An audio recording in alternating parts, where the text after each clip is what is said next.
What storm, Mr. President? What storm are you talking about? Well, how about this? We should have a level playing field. Wealth matters to everybody.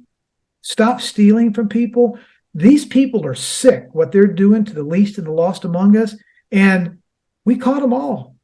We can't have a nation if we can't self-determine who's going to be who's going to lead us, right? We need to pick our own leaders and then eat our own dog food after we've done it. But we don't want to be able to think we picked a leader and then somebody else gets put in their place. So the basic three things: what storm, Mr. President? The Great Awakening is the storm. The Great Awakening is when we all figure out, wait a minute, they've been lying to us about money, they've been stealing our kids, and they've been putting in their own cronies to tell us what to do. How the hell is that freedom? How is that a life, liberty, and pursuit of happiness if they're going to do this? And there's a guy that came down and said, you know what? How about we cut this nonsense out? What do you think about that? Oh, Orange Man bad. Yeah. I mean, think about the context of why would he leave a life as a multi-billionaire with properties all over the world, success and fame and family and fortune and everything that he's got, and put himself in front of these incessant attacks if he wasn't doing it for a reason other than money? Maybe it was truth and honor and legacy. I'm Rosie Rios, former Treasurer of the United States and current board member of Ripple. What I like to talk about is really kind of this intersection between government and innovation. Certainly coming from the Bay Area, born and raised in Silicon Valley, I've seen a lot of change over time. And what I love is the conversation is really starting to happen in a constructive way where I think we as a region, we as a country, and perhaps we as a globe could really think about the future of fintech and who the stakeholders are and how we can make this effective for everyone. So when you think about growth, it's not just kind of GDP growth, which of course is a big part of the economy, but it's also where new growth comes from. And that usually comes from, certainly lately, in technology and innovation. So I think the benefit of why business and government should be working together is, again, providing that level of certainty for further expansion, further growth, and certainly more jobs for the economy. So blockchain is here to stay. It's not going anywhere. And so it's not just how to facilitate commerce. There are other applications, whether it's NFTs, whether it's, selling real estate, whether it's, any type of financial ledger that can be recorded for posterity's sake. This is here to stay.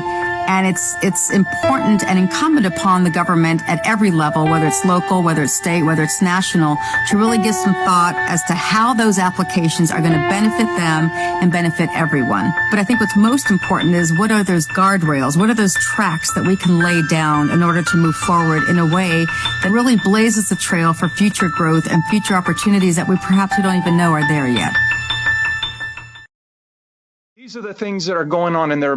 It's like a tentacle, the octopus with arms. It's many, many arms, but you got to go after the head of the octopus in this one. Who is it? The central banks, the IMF, the ECB, the private West central banks, the Biz, the Rothschild banks. We have a Rothschild Pope. And there are great Americans out there that are fighting right now, fighting with all their hearts, but they don't have a voice. So I'll be that voice. I saw what John the Baptist did. I think about him all the time in this situation. Would you lose your head for Christ? Would you? I would, because I love him. I love him. And I know who's Christ in this movie, Tim Ballard. Tim Ballard. And I know you out there that you're going to say, oh, Tim Ballard, Mormon, forget it. Listen to me. Do you not know the Gospels? Do you know the story about this? Let's pretend there was a Catholic who walks by and sees a guy that was beaten up. He does nothing. Walks past him. Say there was a Protestant evangelical who walks by. He sees him, does nothing. And then a Mormon walks by, name's Tim Ballard, and he does something. The Bible is alive right now. We're all playing different characters. I got to play Jesus. But some of us are playing Judas. Many of us are politicians. You see, there's three parts in this story. You got the good and you got the evil. But most, they're on the fence.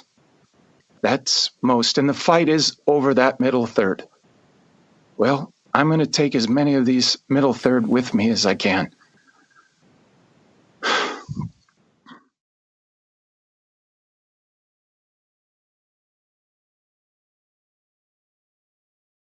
No, they don't care about the human spirit, Exactly. Gerald. That's what I'm trying to say to you. But where can we live? Where else can we live? Where should we go? Again, that's why I fight for freedom, because, as I say, I'm only me because I'm a Napolitano, I'm one of the Are you Bronx. optimistic that that change can It's happen? only if, again, it does not take a majority to prevail, but That's rather right. an irate, tireless minority, keen on setting brush fires of freedom in the minds of men. And the people that are listening to this today are that irate, tireless I think minority. liberals, they make a real effort not to understand the Trump voter. And, you know, it's like, oh, DeSantis is going to be great because it's Trumpism without Trump. And I think they're like, why would we want a tribute band when the actual band is still playing?